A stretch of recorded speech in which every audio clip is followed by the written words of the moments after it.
We're going to click on our file and go open with Adobe Photoshop.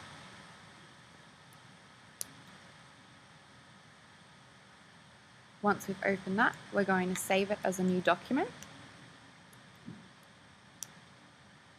We're going to make sure that it's a Photoshop file so that we can edit it later. And we're going to call it Pop Art 1 Copy and save.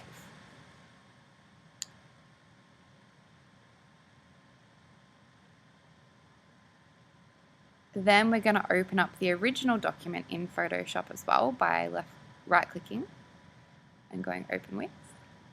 So we've got two files open, which you can see these are the tabs up the top here. So we want to go to our first file, which is Pop Art 1. So that's how you quickly access each of them. And we want to just double-click this little lock button. And we're just going to leave the layer name for the moment and just press OK. Next, we're going to press Filter on the toolbar and then go into Filter Gallery.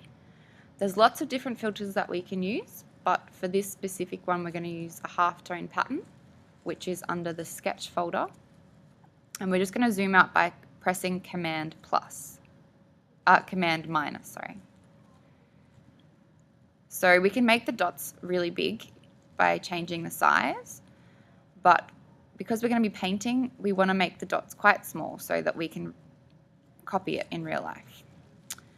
And by changing the contrast, you get different effects. So that's quite similar to the original photo.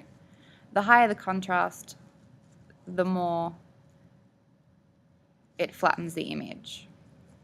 So we still want to be able to see the Mont Albert station sign. So we'll go 35. And then you can also change what type of dots or lines you have. So Roy Lichtenstein had Ben-Day dots. You can have circles, you can have lines. But for this halftone pattern, we're going to do dots. And then press OK.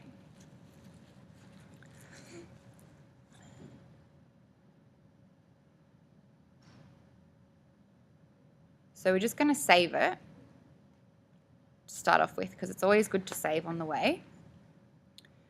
Just press OK. Then we're just going to create a new layer by clicking the little new layer button. And what we want to do is we want to drag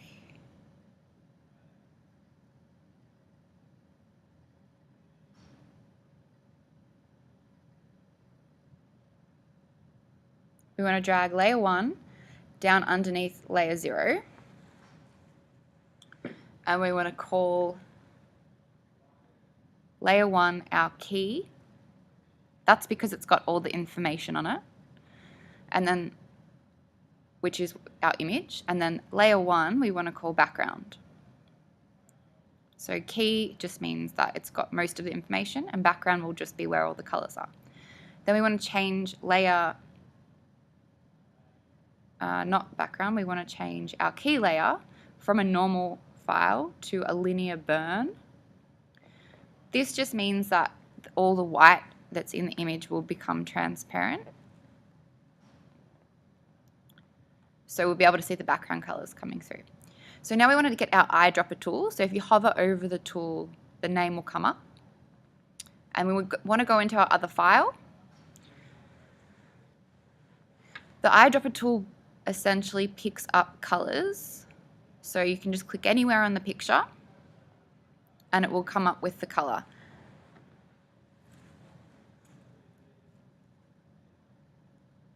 So down the bottom we've got our colors blue here. You could change it for what color the wall is, the trees, the different shadows. So you can get a lot of different tones and colors from doing it this way.